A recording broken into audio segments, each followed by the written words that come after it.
할렐루야.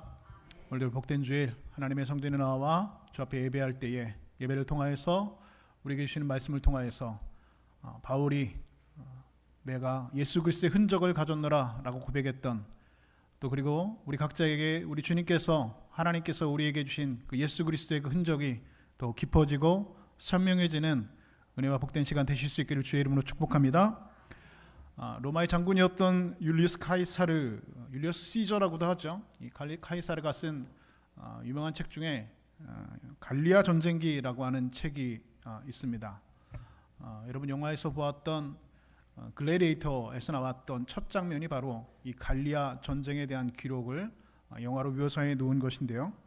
주전 58년부터 51년까지 9년 동안 이 로마와 갈리아, 그러니까 지금의 이 프랑스와의 전쟁을 기록해 놓은 전쟁사가 바로 시저가 지은 갈리아 전쟁기라고 하는 책입니다. 그런데 그 책에 보면 이런 내용이 기록되어 있습니다.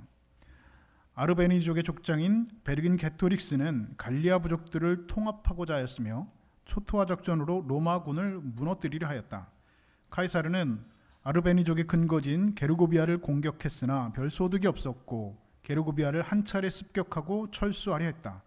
그러나 습격한 뒤에 퇴각하는 과정에서 선발대에게 명령이 제대로 전달되지 않았고 베르긴게토릭스는 이들을 공격하여 로마군 700명을 전사시켰다. 그중 로마군 백인대장은 46명이나 죽었다. 이렇게 이 갈리아 전쟁에 기록이 되어 있다라고 하는 것입니다. 여기서 맨 마지막에 말씀하고 있는 백인대장, 그것이 바로 오늘 성경에서 말하고 있는 백부장을 이야기하는 것입니다. 여러분 다 아시고 있는 것처럼 백부장은 로마군 100명, 그러니까 일반 병사 100명을 지휘할 수 있는 권한을 가지고 있는 그런 장교를 말하는 것입니다. 자, 그러니까 이 전쟁기에서 기록되어 있는 것처럼 이 전쟁에서 로마군 700명이 전사했다라고 하면 여러분 산술적으로 백부장이 몇 명이 전사한 겁니까? 7명이 전사한 게 맞죠. 그런데 그 6배가 넘는 46명의 백부장이 전사했다라고 기록이 되어 있다는 것입니다. 어떻게 그럴 수 있을까? 그것은 바로 백부장이라고 하는 사람은 어떤 사람이냐? 로마군 10명을 지휘하는 그런 지휘관임의 동시에 전쟁이 났을 때 병사들을 이끌고 맨 앞에 나가서 돌격대장의 역할을 하는 사람이 바로 이 백인대장, 바로 백부장이라고 하는 백부장이었기 때문에 그렇습니다. 그 일을 감당했기 때문에 700명의 로마군이 죽었는데 그 중에 백부장이 46명이나 전사했다라고 이 갈리아 전쟁기는 기록해 놓고 있다는 것입니다. 자, 이렇게 백부장은 황제에 대한 그 절대적인 충성심이 있는 사람이었고, 그리고 로마군에서 군복무를 15년 이상을 할 때에만이 얻을 수 있는 자격이 바로 로마 백부장의 자리였습니다. 그래서 로마의 백부장은 최고의 대우를 받았습니다. 그래서 백부장이 받는 그런 월급은 일반 로마 병사의 15배가 되었다고 합니다. 엄청난 양의 월급을 받고 있었죠. 뿐만 아니라 이 제대한 후에 이 백부장은 지역의 시의원이나 수석 치안 판사가 될 수 있는 자격이 주어졌다는 것입니다. 그리고 수많은 백부장들이 제대 후에 시의원이나 수석 판사의 자리로 나아갈 수 있었다는 것입니다. 그러니까 백부장이라고 하는 사람이 전장에서 죽지 않고 온전한 몸으로 제대만 할 수 있다면, 살아남는다면 그는 당시에 세계 최고의 패권국인 로마 제국에서 그야말로 출세가 보장된 사람이라는 사실입니다. 그런데 오늘 본문을 보면 가버나움이라고 하는 동네에 로마의 백부장이 살고 있었다라고 기록하면서 오늘 본문이 시작되고 있습니다. 자, 가버나움이라는 곳은 어떤 곳이냐? 이 가버나움은 이스라엘에서 굉장히 중요한 그 의미를 갖고 있는 지역입니다. 왜냐하면 이 가버나움은 바로 이 헤롯의 왕궁이 있는 자리가 바로 이 가버나움이라고 하는 동네였기 때문입니다. 그런데 이 가버나움이라는 동네에 특별히 로마에 주둔 병영이 있는 이유가 무엇이냐? 그것은 바로 헤롯의 왕궁이 있는 그곳에서 이 헤롯이 유대의 분봉왕으로서 로마 황제의 명령을 잘 수행하고 있는지 그것을 감시하는 역할을 바로 이 로마 백부장이 하는 것입니다. 이 로마군이 그것을 감당한다는 것이죠. 뿐만 아니라 혹시나 했을 유대인들의 이 반란과 테러에 대해서 신속하게 대응하기 위해서 이 가버나움이라고 하는 곳에 로마의 병영을 두고 주둔하고 있었다는 것입니다. 다시 말해서 그곳에는 백부장 한 명만 있는 것이 아니라 여러 명의 로마 백부장이 있었고 여러 곳의 로마의 주둔지가 그곳에 이 가버나움이라고 하는 동네에 바로 헤롯의 왕궁이 있는 동네에 바로 위치해 있었다는 것입니다. 그런데 이 가버나움의 주둔에 있던 로마의 백부장 중 한 사람이 예수님께 오늘 칭찬을 받는 장면을 기록하고 있습니다. 그것도 그냥 일반적인 보통 칭찬이 아니라 이스라엘 중에 이만한 믿음을 만나보지 못했다라고 할 만큼의 엄청나고 놀라운 칭찬을 예수님께 받고 있습니다. 그 칭찬을 받고 있는 사람은 어떤 사람입니까? 이스라엘 사람이 아니었습니다. 유대인이 아니었습니다. 선지자도 아니었고, 그리고 성경에 정통한 성경학자도 아니었습니다. 이방인인 바로 로마의 백부장이 이스라엘 중에서 이만한 믿음을 만나보지 못했다라고 엄청난 칭찬을 예수님께 받고 있다는 것입니다. 이 본문에서 이만한이라고 하는 단어, 토스토스라고 하는 뜻은 영어로는 so great라는 뜻입니다. 그러니까 엄청나게 큰 믿음을 말하는 것입니다. 그냥 이만한 믿음 정도가 아니라 예수님께서는 그의 믿음을 엄청나게 큰 믿음이라고 칭찬해 주셨다는 것입니다. 자, 그렇다면 어떻게 이방인이었던 로마의 군인 그 백부장이 예수님에게 이렇게 큰 칭찬을, 엄청난 칭찬을, 이스라엘 중에서 이만한 믿음을 만나보지 못했다라고 할 만큼 그런 엄청난 칭찬을 받을 수 있었을까? 그 이유가 무엇일까? 첫 번째로 그것은 바로 이 백부장이 사람을 사랑하는 사람이었기 때문이었습니다. 오늘 본문 2절을 보면 이렇게 기록을 하고 있죠. 어떤 백부장이 사랑하는 종이 병들어 죽게 되었더니 라고 말하고 있습니다. 어떤 백부장의 사랑하는 종이 병들어 죽게 되었답니다.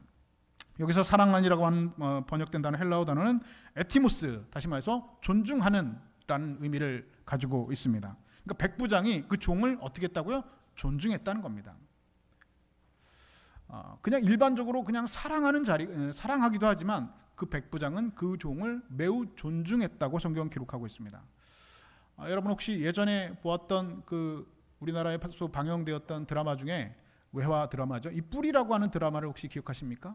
보신 분 계시죠? 흑인들의 내용들, 흑인 노예들의 이야기를 다룬 이 뿔이라는 영화인데요. 사실은 이 뿔이라는 영화는 1970년 소설가 알렉스 헤일리라고 하는 사람이 쓴 소설을 배경으로 이 뿔이라는 소설이 발표되었고, 알렉스 헤일리는 그 소설로 그의 퓰리처상을 수상하게 되었습니다. 그리고 이듬해인 1977년 미국에서 드라마로 방영됐고, 그 드라마로 방영된 것이 우리나라에서 방영되어서 그 당시에 자그마치 시청률 51%를 기록하는 굉장한 인기작으로 사람들에게 기억되고 있습니다. 저도 어렸을 때 얼핏 그 영화를, 그 드라마를 함께 보았던 그런 기억이 나고 있습니다. 그리고 그 내용이 어떤 내용인지를 저도 분명히 기억하고 있습니다. 그런데 그 영화의 그 내용 중에, 그리고 그 소설의 내용 중에 한 기독교인이 이런 말을 하는 장면이 기록되어져 있습니다. 저 흑인 노예들도 과연 영혼이 있을까? 무슨 말입니까? 저 흑인 노예들, 저 껌둥이들에게, 그 흑인 사람들에게도 영혼이 정말 있을까라고 묻는 겁니다. 근데 그가 누구라고요? 기독교인이라는 겁니다. 여러분, 영혼이 없다는 말은 여러분 무슨 말입니까? 그 사람이 아니라는 말입니다. 그냥 사람과 비슷하게 생겼을 뿐, 그냥 말을 할 줄 안다는 것일 뿐, 당시의 흑인 노예는 하나의 짐승이나 물건 취급을 당했다는 것입니다. 그런데 여러분, 놀랍게도 그것은 여러분 100여 년 전에 이런 생각을 했다는 겁니다. 100여 년 전에 미국 사람들이 흑인 노예들을 보고 저 흑인 노예에게도 영혼이 있을까라고 궁금해 했을 정도로, 물었을 정도로 이것은 불과 100년 전에 미국에서 있었던 일입니다. 그런데 오늘 우리가 읽고 있는 성경의 이야기는 2000년 전의 이야기입니다. 그 당시에 로마의 종이라고 하는 것은 말 그대로 훨씬 더 처참한 대우를 받았습니다. 사람의 취급을 받지 못했습니다. 당시 로마 사람들은 기록을 보면 농사 짓는 도구를 세 가지로 구분을 하고 있는데, 첫 번째는 소리 없는 도구, 낫이나 호미 같은 물건들을 의미하고 있습니다. 두 번째로는 언어가 없는 도구인데, 언어가 없는 도구는 농기구 중에 소나 말과 같은 그런 가축을, 그런 동물을 의미하는 것이죠. 그리고 마지막 세 번째가 언어가 있는 도구, 그게 바로 노예, 종을 말하는 겁니다. 그러니까 다시 말해서 그 당시 로마인들은 이 종, 노예를 어떻게 생각했냐? 그냥 말을 할 수 있는 것이 다를 뿐, 그냥 물건 취급, 농기구 중에 하나로, 언어가 있는 농기구 중에 하나로 취급했다는 겁니다. 여러분 아시는 대로 로마 제국은 끊임없는 정복 활동을 통해서 정복지에서 수많은 노예들을 잡아왔습니다. 그리고 잡아온 노예들을 로마인들의 종으로 삼았습니다. 그래서 로마 전역에는 정복지에서 끌려온 수많은 노예들이 넘쳐났습니다. 그리고 노예 시장에서는 수많은 노예들이 싼 값에 팔리고 거래가 되었습니다. 이렇게 종들이 넘쳐나니까 종들 중 주인들이 생각해 이 종들 중 하나가 병들어 죽어도 별로 문제가 되지 않는다는 것이죠. 그냥 그 노예시장에 가서 싼 값에 그냥 종 하나 다시 사오면 되지, 그 노예가 병들어서 죽던 말던 그게 여러분 주인에게는 크게 문제가 되는 것이 아니었다는 겁니다. 그런데 이 백부장, 성경에서 말하는 이 백인대장은 이런 종을, 이런 노예 중 한 사람을 존중했다는 겁니다. 그리고 사랑했다는 겁니다.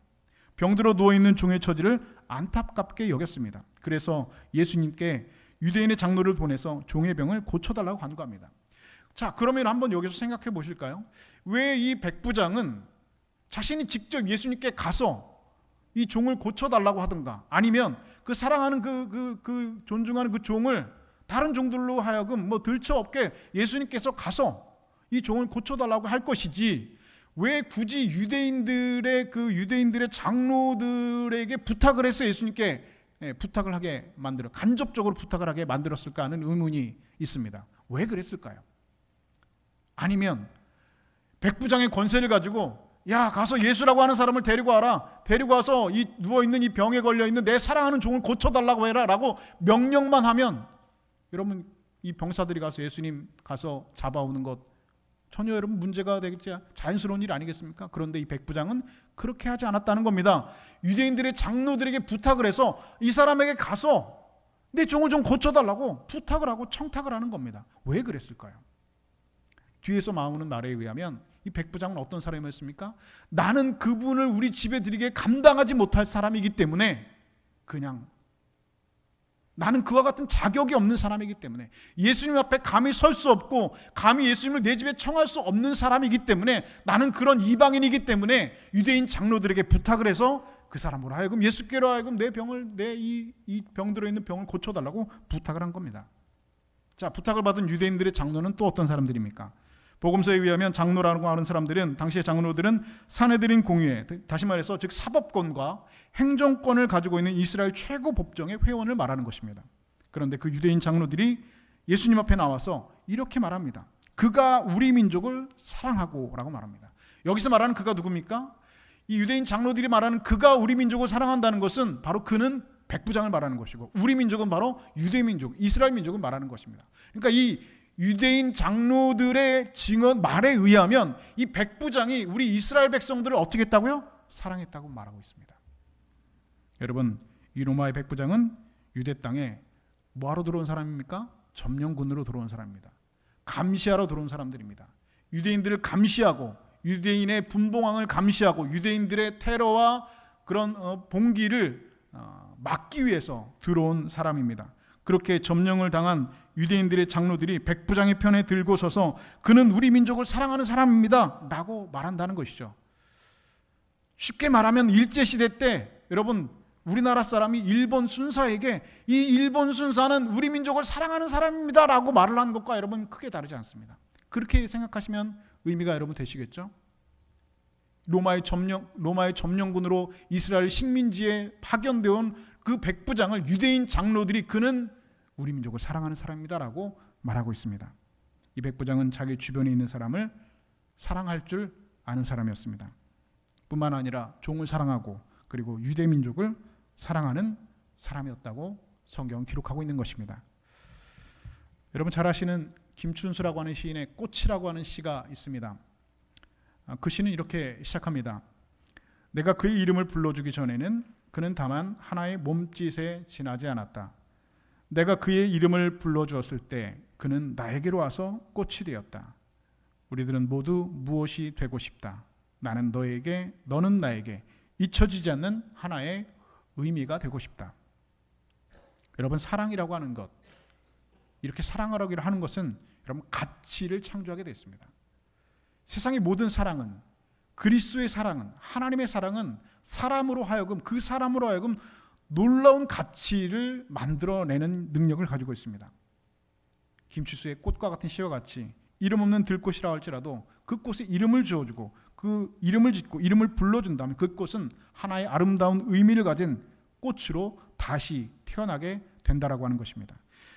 다시 말해서 아무리 보잘것 없는 사람이라고 할지라도 내가 그를 사랑한다면, 아무리 사랑받을 수 없는 사람이라고 할지라도 내가 그리스도의 사랑으로 그를 사랑해낸다면 그는 무한한 가치를 가진 존재로 다시 태어날 수 있다는 것입니다. 여러분, 오늘 성경에 백부장이 조를 상환했을 때 그 종은 아무도 무시할 수 없는 가치 있는 존재가 되었습니다.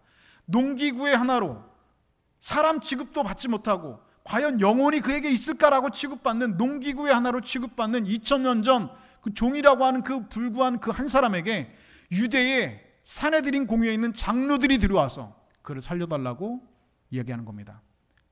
어떻게 된 겁니까? 그 종의 가치가 창조된 것이죠. 그 종의 가치가 새롭게 여러분 창조된 것입니다.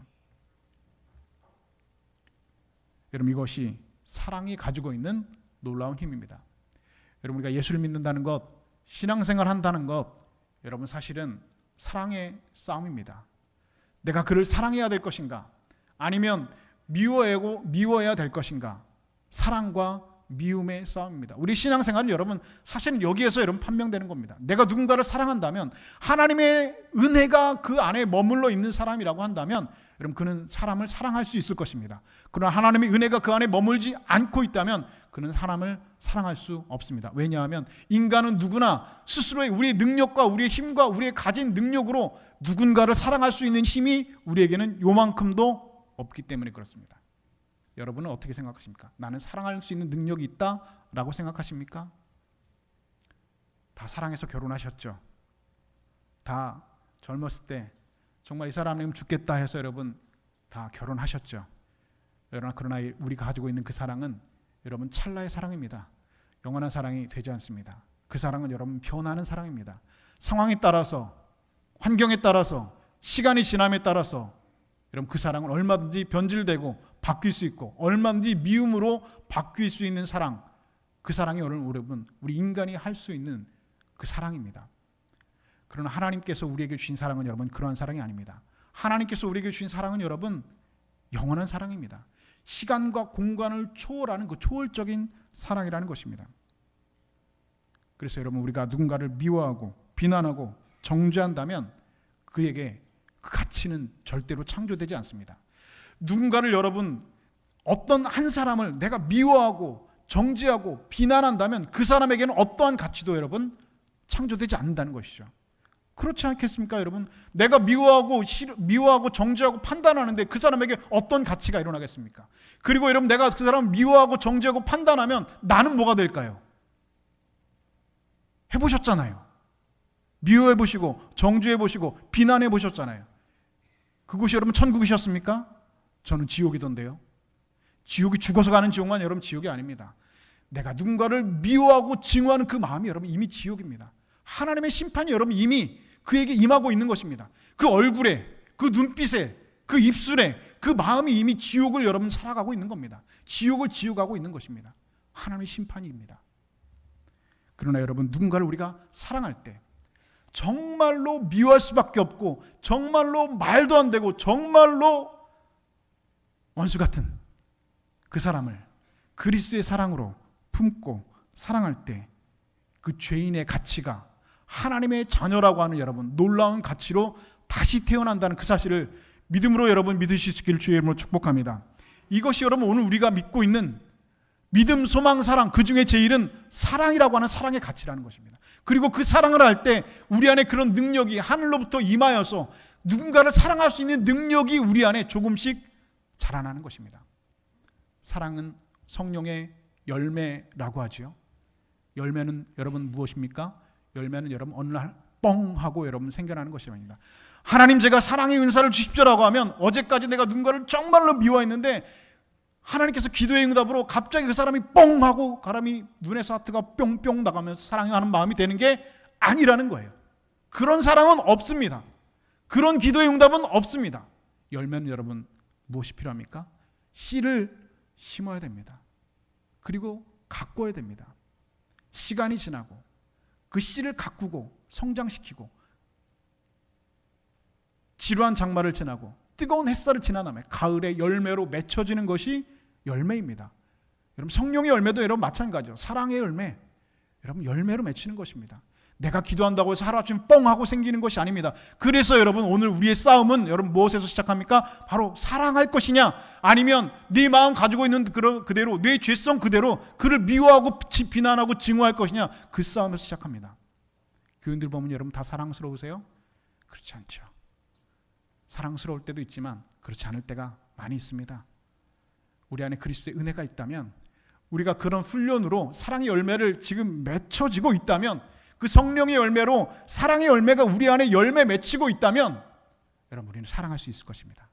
그러나 그렇지 않다면 그 싸움에서 여러분 매일 지게 되겠죠. 그 지게 되면 여러분의 마음은 항상 지옥을 살게 될 것입니다. 항상 주님 하나님의 심판 가운데 여러분 거하게 될 것입니다. 그 심판은 바로 이미 지금 우리가 받고 있는 심판, 내 마음이 지옥이 되어지고 내 입술이 범죄하고 내 표정에, 내 눈빛에, 내 입술의 열매에 죄를 짓고 살아가는 것입니다. 하나님 심판대 앞에 서서 여러분 내가 무엇라고 여러분 말하겠습니까? 간절히 바라는 것은 사랑할 수 없는 그 누군가를 여러분 사랑하는 그 싸움에서 여러분 승리하셔서 선으로 악을 이기시고 우리가 누군가를 사랑하는 그 사랑으로 우리 주변의 죄인들에게 하나님의 자녀라고 하는 가치를 창조해 주시는 그런 사랑의 사람들 다 되실 수 있기를 주님의 이름으로 축복합니다. 두 번째로 이 백부장은 헌신한 사람이었기 때문에 주님께 칭찬받았습니다. 이어지는 말씀을 보니까 우리를 위하여 회당을 지었다라고 기록하고 있습니다. 그러니까 이 백부장과 하는 사람이 유대인의 회당을 지었다는 겁니다. 당시 여러분 회당 말고 이 헤롯 성전, 다시 말해 이 성전에, 이스라엘 예루살렘에 있는 성전에는 이 4개의 구역으로 나눠져 있었습니다. 이 4개의 구역의 첫 번째는 맨 안쪽부터 제사장의 뜰이 있었고요. 그리고 그 다음에는 이스라엘의 뜰이 있었고, 그리고 그 다음에는 여인들의 뜰이 있었고, 그리고 맨 바깥쪽에 있는 뜰이 여러분 무슨 뜰입니까? 이방인의 뜰입니다. 그러니까 유대인들은 안쪽에서 예배를 드리는 거고, 안쪽에서 하나님 앞에 예배를 드리는 것이고, 그리고 이방인들은 이 안뜰로 절대로 들어갈 수가 없습니다. 이방인들 뜰, 맨 바깥쪽에 이방인들의 뜰. 그러니까 예수님께서 복음서에서 성전에서 장사하는 사람들의 상을 뒤엎으셨다는 장면이 있지 않습니까? 그게 바로 이방인의 뜰입니다. 양 사세요, 염소 사세요,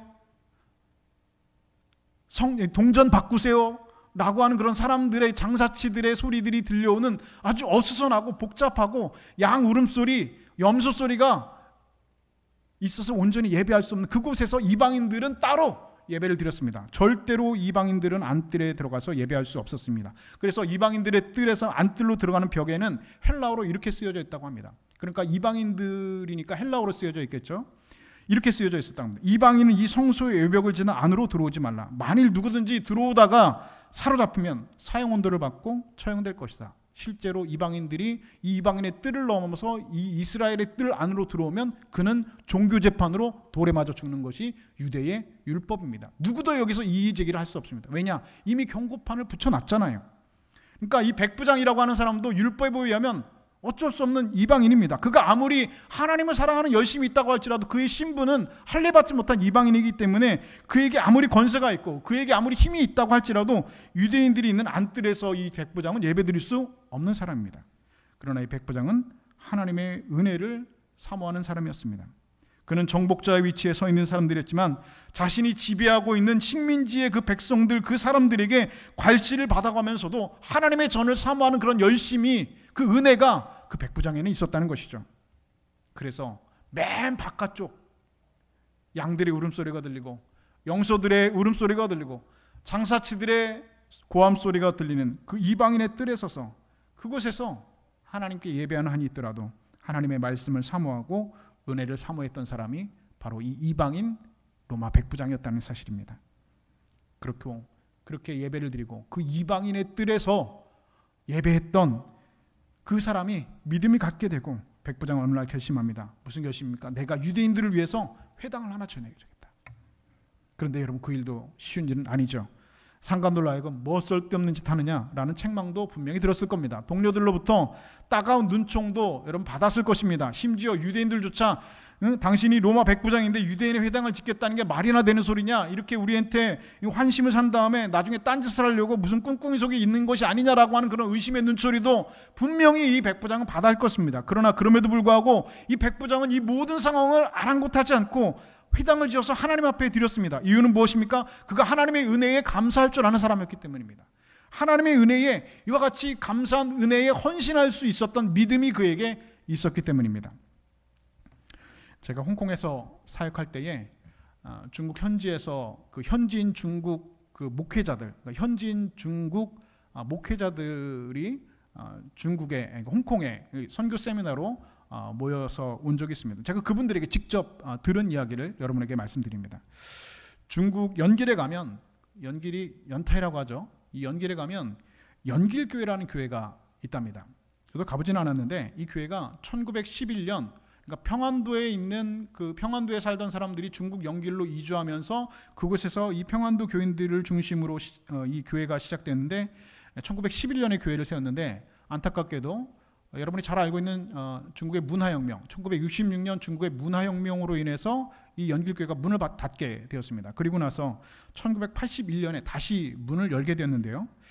그리고 나서 IMF가 지나지 않아서 1999년에 우리 교단에서 교회들마다 헌금을 하는 일이 있었습니다. 그 이름 무엇이냐? 중국에 있는 연길교회를 건축하자라고 하는 그런 건축 헌금을 걷게 되었습니다. 저도 그때를 이제 기억을 하고 있는데요. 99년에서 우리 교단에서 건축비를 지원을 해가지고 중국의 연길에 그 연길교회를 다시 세우자라고 하는 그런 그런 건축 운동을 일어났습니다. 그래서 그 교회를 세웠는데 그 교회가 3,500석 규모의 교회입니다. 여러분 오늘 집에 가셔서 인터넷으로 연길교회 한번 쳐보세요.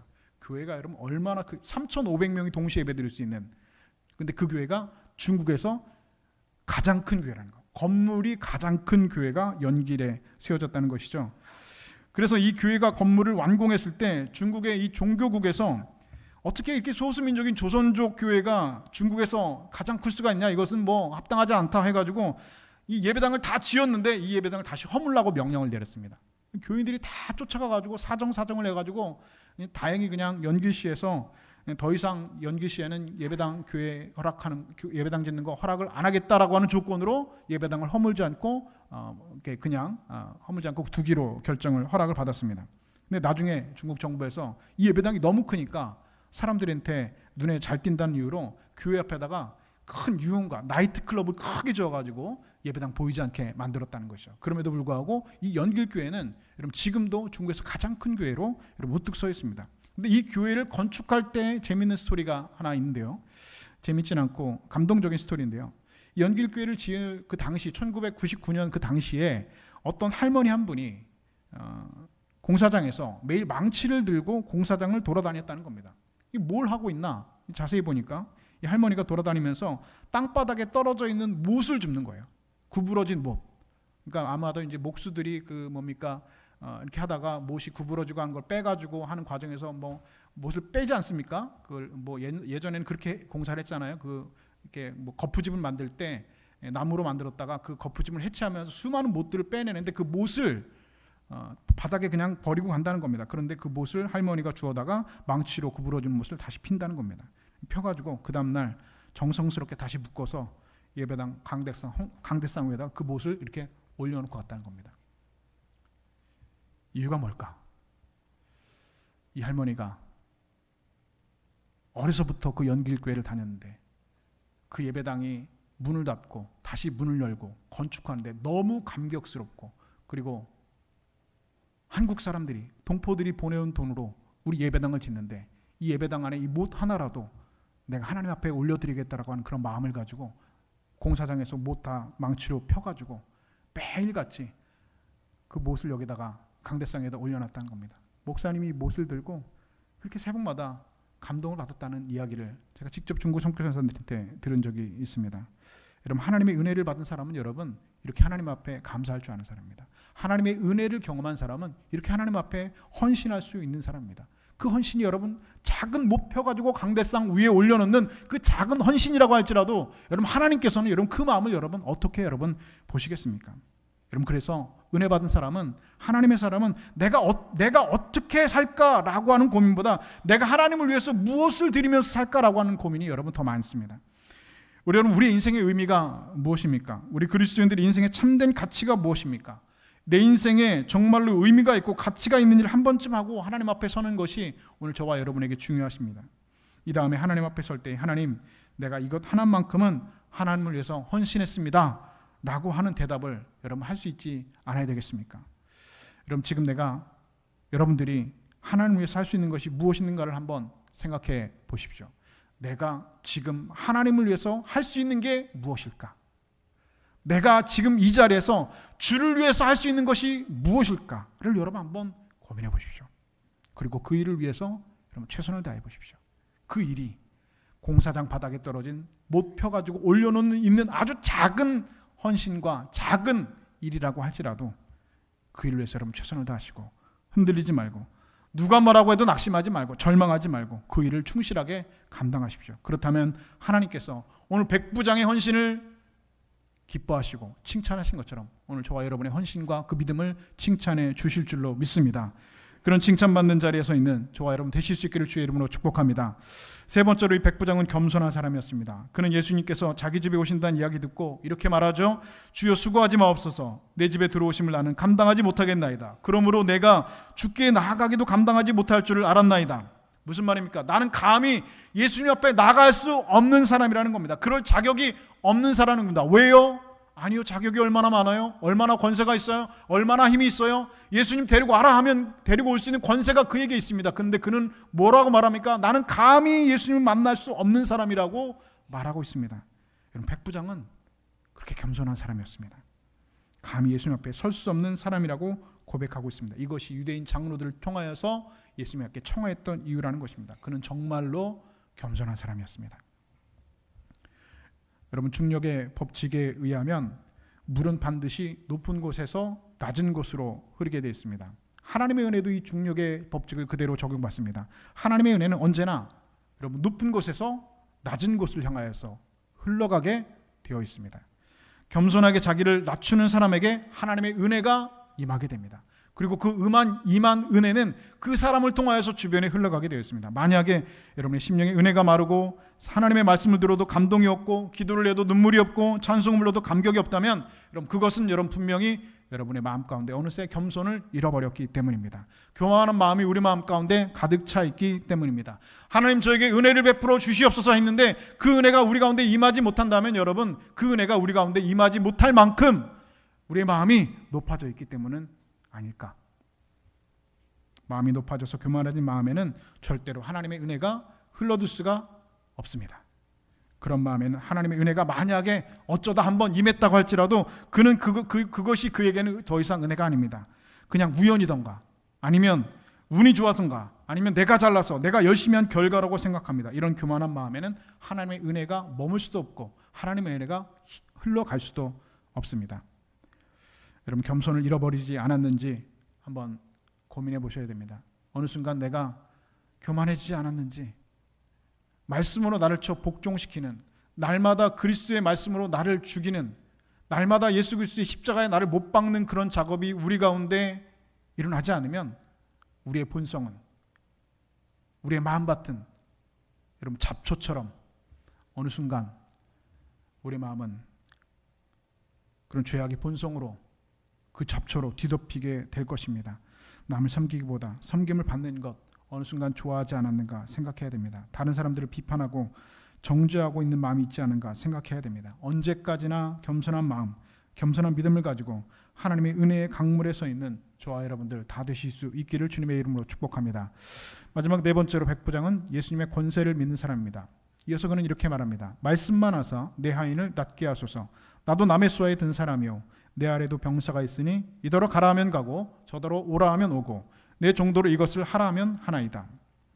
여러분, 백부장은 아마도 이 황제를 한 번도 만나보지는 못했을 것입니다. 그러나 그가 하는 모든 행동은 황제의 명령을 따르는 행동입니다.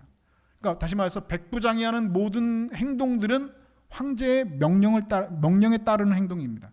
또한 그는 황제의 권한을 위임받은 사람이었습니다. 그래서 그의 부하들, 백부장의 병사들, 부하들은 그 명령에 반드시 복종해야 됩니다. 왜냐하면 그 명령에 복종하는 것은 그 백부장의 명령에 복종하는 것이 아니라 바로 그 백부장의 황제의 명령권을 위임받은 백부장의 명령이기 때문에 그 백부장의 명령 곧 황제의 명령이기 때문에 그렇습니다. 그래서 백부장의 명령을 거부한다는 것은 곧 황제의 명령을 거부하는 것입니다.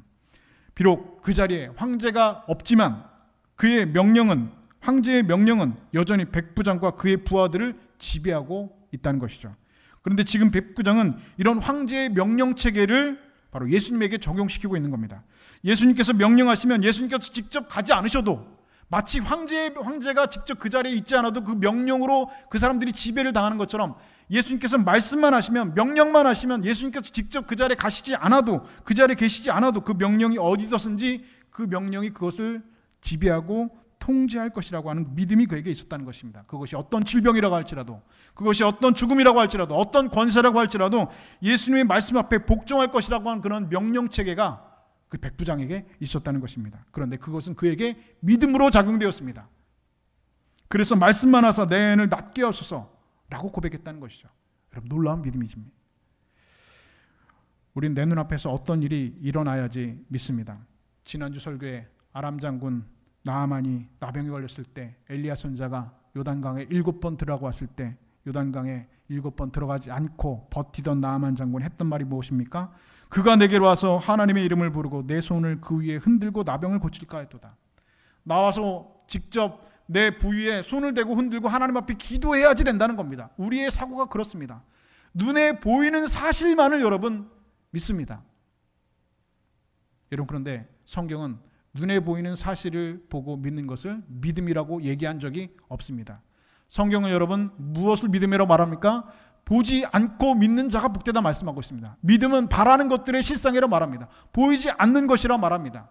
그러나 여러분, 그 믿음이 얼마나 여러분 추상적인 개념으로서의 믿음을 말하는 것이 아닙니다. 그 믿음은 실체가 있는 것이나 우리 인간의 눈으로는 확인할 수가 없는 것입니다.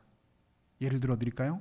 제 발 밑에 금덩어리 1kg가 있습니다. 여러분 믿으십니까? 안 믿어지시죠? 왜 안 믿습니까? 보지 않았기 때문에 안 믿었습니다. 그런데 제가 만약에 이 금덩이 끊어서 여러분 금덩이 1kg 여기 보십니다. 여러분 믿으십니까? 그럼 여러분 뭐라고 하시겠어요? 믿습니다 하시겠죠? 근데 그게 믿음이 아니라는 겁니다. 그건 믿음이 아니에요. 눈으로 보고 확인하는 건 여러분 그 실체를 확인하는 작업일 뿐이지 그것을 믿는 것이 아닙니다. 믿음 뭡니까? 이 안에 1kg 덩어리 금덩어리가 있습니다라고 말했을 때 그거를 보이지 않고 믿는 것입니다. 여러분, 믿음은 그런 개념입니다. 여러분, 우리가 가지고 있는 생각은 눈에 보이는 것이 있어야지 믿겠다고 하는 그런 사고체계를 우리는 가지고 있습니다. 그러나 하나님은 말씀으로 천지를 지으신 분입니다. 그분의 말씀에는 그와 같은 능력이 있습니다. 중풍병자에게 내 침성을 가지고 일어나라 주님께서 말씀하셨을 때 여러분 중풍병자가 일어났습니다. 손 마른 자에게 내 마른 손을 펴라 라고 말씀하셨을 때 그 마른 손이 여러분 펴졌습니다. 여러분 38년 된 병자에게 일어나 내 자리를 들고 일어나라 했을 때 그가 자리를 들고 일어났다 성경은 기록하고 있습니다. 바람과 물결을 예수님께서 꾸짖었을 때 바람과 물결이 잔잔해졌습니다. 죽은 지 나흘이나 된 여러분 썩어가는 나사로에게 나사로라 일어나라 주님께서 말씀하셨을 때 나사로가 걸어 나왔습니다. 주님의 말씀에는 이렇게 우리 눈에 보이지 않는 그런 능력이 여러분 존재하는 것입니다. 그 능력은 공간과 시간을 뛰어넘는 능력입니다. 여러분, 오늘 주님의 말씀은 시간과 공간을 뛰어넘어서 우리 가운데 역사하심을 여러분 믿으실 수 있기를 바랍니다. 오늘 이런 믿음이 여러분 우리 가운데 있어야 될 것입니다. 주님께서 말씀하시면 그 말씀이 이 세상 어디든 끝이라도 바다 끝이라도 그 말씀이 시 공간을 초월해서 역사하고 그 말씀이 이루어질 것을 믿어야 된다는 것입니다. 또한 주님께서 그렇게 말씀하시면 그 말씀이 어떤 권세라도 다 물리칠 것임을 여러분 믿으실 수 있기를 바랍니다. 그리고 그 믿음을 가지고 여러분 하나님 앞에 기도하셔야 됩니다. 그리고 그 기도는 그렇게 기도한다면 그 기도는 여러분 공간을 뛰어넘게 된다는 것입니다. 그리고 하나님의 응답은 오늘도 그렇게 공간을 뛰어넘어서 우리 가운데 역사하게 될 줄로 믿습니다. 사랑하는 여러분, 백부장의 믿음은 예수님조차도 놀라게 하는 그런 믿음이었습니다. 그것은 그가 사람을 사랑하는 사람이었기 때문입니다. 그가 헌신하는 사람이었기 때문입니다. 그가 겸손한 사람이었기 때문입니다. 그리고 무엇보다도 예수님의 말씀이 절대적인 권세를 갖고 있었다라고 그는 믿었기 때문입니다. 간절히 바랄 것은 오늘 우리 모두가 이런 믿음을 향하여 그런 거룩한 욕심을 가지고 이런 믿음을 도전하여서 우리 주님께 이만한 믿음이라고 칭찬받는 믿음의 사람들이 되어서 오늘 우리가 세상에 흩어져서 그 믿음을 가지고 세상을 이기시고 그 믿음을 가지고 골리앗을 넘어뜨리시고 그 믿음을 가지고 여리고성을 무너뜨리는 믿음의 백성, 하나님의 믿음의 사람들 다 되실 수 있기를 주님의 이름으로 간절히 축원드립니다.